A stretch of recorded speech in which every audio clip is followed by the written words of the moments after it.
Peraí, uma filosofia de milhares de anos, como é que ela pode ajudar a gente com os problemas de hoje em dia? Pois é, nesta análise a gente vai mergulhar nas ideias do confucionismo para entender essa tal de arte da harmonia.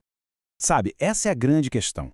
Porque, vamos combinar, no mundo de hoje, as regrinhas simples de certo e errado muitas vezes não dão conta do recado, né? E é justamente aí, quando tudo fica complicado, que uma outra forma de pensar pode, olha, mudar tudo. Então vamos começar com uma situação que quase todo mundo já passou. Alguém vai lá, faz uma coisa legal para outra pessoa, mas a resposta que vem não é bem a que se esperava. É o que a gente pode chamar de bumerangue da benevolência. E aí, o que se faz numa hora dessas? Pois é, o filósofo confucionista Mêncio pensou exatamente sobre isso. E a resposta dele, olha, é um convite para a gente fazer uma coisa que vai totalmente contra o nosso primeiro impulso: olhar para dentro. Olha só que interessante a virada de chave aqui. O normal, né, é a gente botar a culpa no outro. Mas o Mêncio, não, ele propõe uma reflexão interna.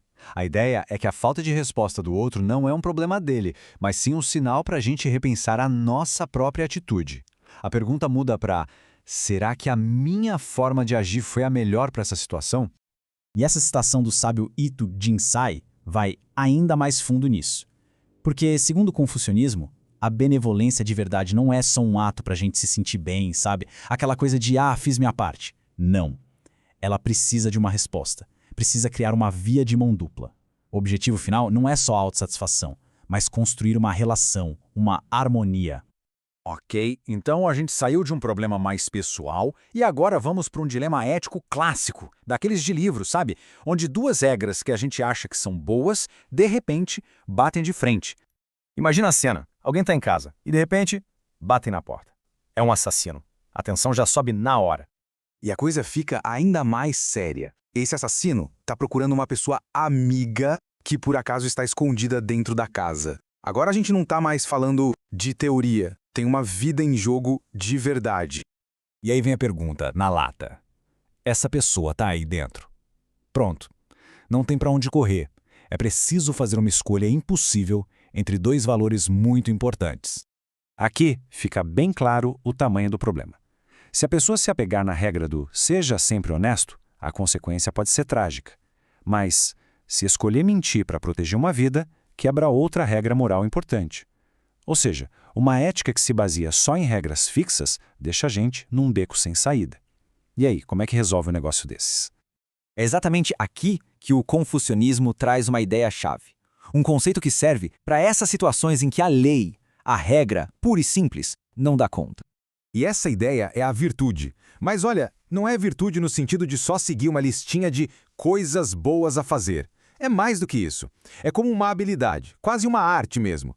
É a capacidade de olhar para uma situação complicada, ver todos os lados, pesar o que está em jogo e agir da forma mais sábia possível.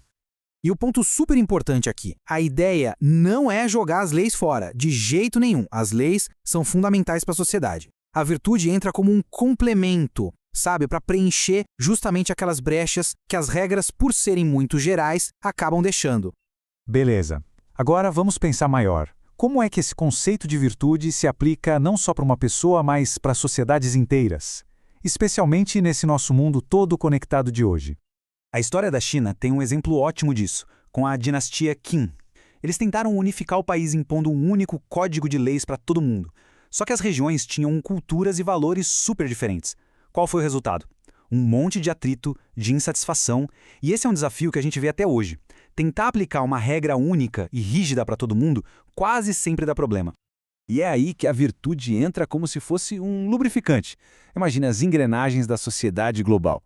Em um mundo com tantas culturas e valores diferentes, tendo que conviver, a virtude é o que faz tudo girar mais suave sem ficar rangendo o tempo todo. É ter flexibilidade, entender o contexto, buscar o equilíbrio. Bom, e para a gente fechar, vamos dar uma olhada em como essa ideia que é tão antiga está se tornando super relevante e até mais acessível hoje em dia, em pleno século XXI. Pensa só, durante séculos, a língua foi uma barreira enorme. Para entender de verdade essas ideias, parecia que era preciso dominar os caracteres chineses. Era algo para poucos. Só que isso está mudando. Hoje em dia, com traduções de qualidade disponíveis no mundo todo, o coração do pensamento confucionista pode ser finalmente acessado e discutido por muito mais gente. E a gente termina com essa reflexão que é bem forte.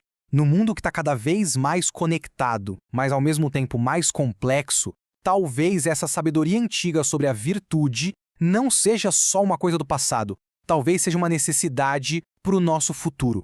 A pergunta que fica no ar é: como a gente pode cultivar essa virtude, tanto individualmente quanto nas nossas sociedades?